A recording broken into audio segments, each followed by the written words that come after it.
4 करोड़ के चाय पानी 150 कंपनी कैसे देखते, लगातार हमलावर है उस सरकार पे। देखिए, दिक्कत ये होती है कि जो लोग जनता के बीच जाते नहीं है ना, उनको इस बात की शिकायत दूसरों से रहती है कि क्यों वो जनता के बीच जा रहे हैं। उनके परिवार के सदस्य ने मौजूदा मुख्यमंत्री जी के बारे में जिस तरीके से टिप्पणी की है, जहां वो टिप्पणी अपने में एक तरह निंदनीय है, शर्मनाक है, वहीं दूसरी तरफ प्रदेश के मुख्यमंत्री की प्रदेश के लोगों से मुलाकात की यात्रा के ऊपर लगातार इस तरीके से प्रहार करना, ये आपकी घबराहट को दर्शाता है।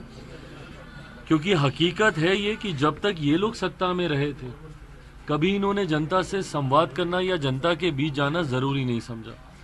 जब जब ये या इनके परिवार के सदस्य सत्ता में आते हैं तो अहंकार इतनी चरम सीमा पर होता है कि जनता के बीच जाना तो दूर, जनता के लिए दरवाजे भी इनके बंद रहते हैं। ऐसे में मौजूदा मुख्यमंत्री नीतीश कुमार जी की इस यात्रा के भय से, ये डर का ही परिणाम है कि एक के बाद एक जहां व्यक्तिगत टिप्पणियां मुख्यमंत्री जी के ऊपर की जा रही हैं, जहां अशोभनीय टिप्पणियां उनके ऊपर की जा रही हैं, तो ये बेफिजूल के आंकड़े डाटा निकाल के दिखाए जा रहे हैं। क्या इससे पहले जब इनके परिवार के सदस्य इस पद पर थे और वो लोग जब किसी कार्यक्रम में जाते थे तो क्या उस पर खर्चा नहीं आता था? ये एक व्यवस्था का हिस्सा है, पर इसको इस तरीके से प्रदर्शित करना, इसको इस तरीके से दिखाना आपकी घबराहट को दर्शाता है। आगामी विधानसभा में उपचुनाव ने दर्शा ही दिया। जिस तरीके से 4 सीटों पर उपचुनाव हुए थे और एनडीए का 100% स्ट्राइक रेट रहा था इस उपचुनाव में, और उसमें तो कई सीटें ऐसी हैं जिसको ये लोग अपनी जागीर मानते थे। बेलागंज जैसी सीटें ये लोग सोचते थे कि हम लोग कभी इस सीट को हार ही नहीं सकते। जब ऐसी सीटें ये लोग हारे हैं तो इस बात की घबराहट इनके मन में इतनी ज़्यादा है क्योंकि परिणाम इनको अब दिखाई दे रहे हैं। मैं मानता हूं कि इन 4 उपचुनाव ने कम से कम इतना तो दर्शा दिया कि जो हम लोग का लक्ष्य है 225 सीटें जीतने का 2025 बिहार विधानसभा चुनाव में, उस लक्ष्य को हम लोग पार करने जा रहे हैं। और इसी बात से डर कर ये लोग बिना बात का विषय उठाने का प्रयास कर रहे हैं। राज्यसभा में देखी जा रही है, कांग्रेस के लोग लगातार हमलावर है भाजपा प्रेसिडेंट पे, कैसे देखते हैं इस तरह की? कल भी बहस हो गई है खड़गे जी में। और देखिए, मैं मानता हूं कि इस तरीके से चेयर के ऊपर टिप्पणी करना कतई उचित नहीं है।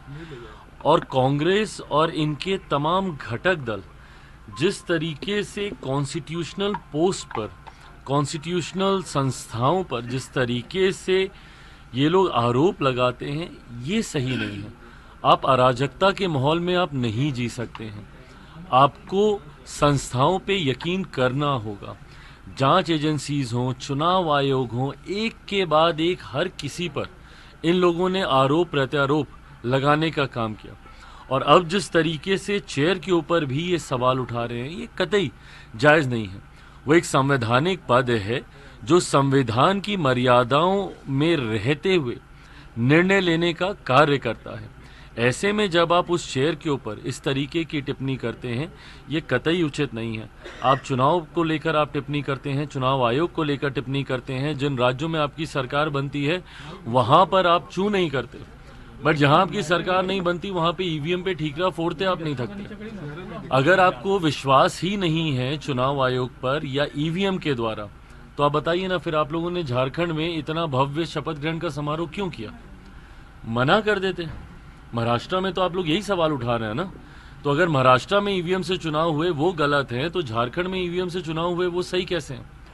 कल प्रियंका गांधी जी जब सदन में बोल रही थी, वो भी इसी ईवीएम के परिणाम से जीत कर आई हैं और उसके बाद वो बैलेट पेपर की वो मांग कर रही हैं। तो जहां पे परिणाम आपके पक्ष में आए वो सही।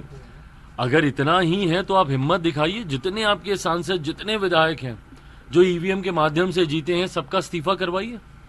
पूरा विपक्ष एक साथ एकजुट होकर बोले कि हमें नहीं इस व्यवस्था पे यकीन, हम सब इस्तीफा दे रहे हैं। आज ही घोषणा कर दीजिए कि अगले किसी भी विधानसभा के चुनाव या लोकसभा के चुनाव जो ईवीएम के द्वारा कराए जाएंगे, हम उन चुनाव में हिस्सा नहीं लेंगे। पर ऐसा नहीं करेंगे। आपको सत्ता का सुख भी भोगना है जिन राज्यों में आपके पक्ष में परिणाम आए हैं, संसद में भी आपको जाना है, विधानसभा में भी आपको जाना है। पर उसी संसद और विधानसभा में खड़े होकर जिस प्रक्रिया के माध्यम से आप चुनकर आए हैं उसके ऊपर आपको उंगली भी उठानी है, और उंगली उठाते उठाते टीका टिप्पणी करने से आप चेयर पर भी इस तरीके के विवादित बयान देने से आप बाज नहीं आते। ये गलत है, ये लोकतंत्र की मर्यादाओं के खिलाफ है। पहले भाषण को कैसे देखते हैं? कल उन्होंने जो पार्लियामेंट में भाषण दिया, उनका पहला भाषण था, राहुल गांधी ने तो बोल दिया मुझसे बेहतर। नहीं, ये बात तो खैर सही है, ये तो सभी जानते हैं कि भाई राहुल जी थोड़ा सा बोलने के मामले में कमजोर हैं, प्रियंका जी उनसे बेहतर देती हैं, बट भाषण देने की शैली से ज्यादा कंटेंट क्या है वो मायने रखता है। आप उनमें किन बातों को उठा रहे हैं, किन तथ्यों को आप रख रहे हैं। जब संविधान पे चर्चा हो रही है तो कांग्रेस के नेता क्यों नहीं उस काले अध्याय को याद करते हैं जब इन्हीं के नेता के द्वारा, इन्हीं के प्रधानमंत्री के द्वारा देश में आपातकाल लगाया गया था। आज जो लोग संविधान को अपनी जेब में लेकर घूमते हैं, उस वक्त क्या संविधान की हत्या नहीं की गई थी? सही मायनों में अगर लोकतंत्र की हत्या आजादी के बाद कभी की गई है तो सन 75 में आपातकाल लगाकर ही की गई थी, और उसके बाद उसी संविधान की दुहाई देते रहना और जो विषय है उसके अलावा दुनिया भर की राजनीति करना, अगर ये आपका आधार है भाषण देने का तो उससे मैं कतई सहमत नहीं। चिराग पासवान विधायक कब बनेंगे?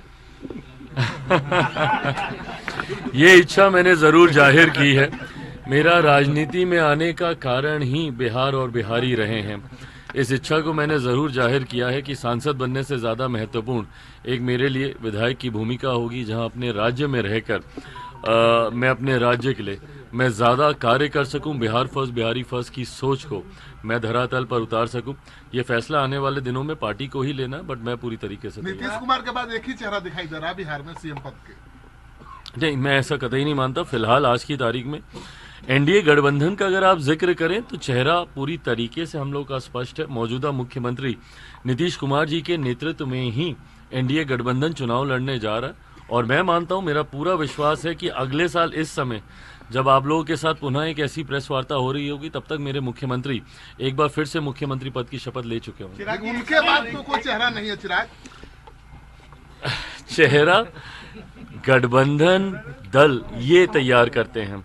मैं मानता हूं आज की तारीख में गठबंधन पर बिहार की जनता का विश्वास है, और उस गठबंधन का नेतृत्व फिलहाल बिहार में मौजूदा मुख्यमंत्री नीतीश कुमार जी ही कर रहे हैं, और वही चेहरा होंगे और वही अगले मुख्यमंत्री भी होंगे। पर साक्षात्कार देते हुए नेता प्रतिपक्ष ने कहा है कि जिस तरह से बीजेपी ने नीतीश कुमार को डुबोया है उसी तरीके से चिराग पासवान को भी डुबो देंगे।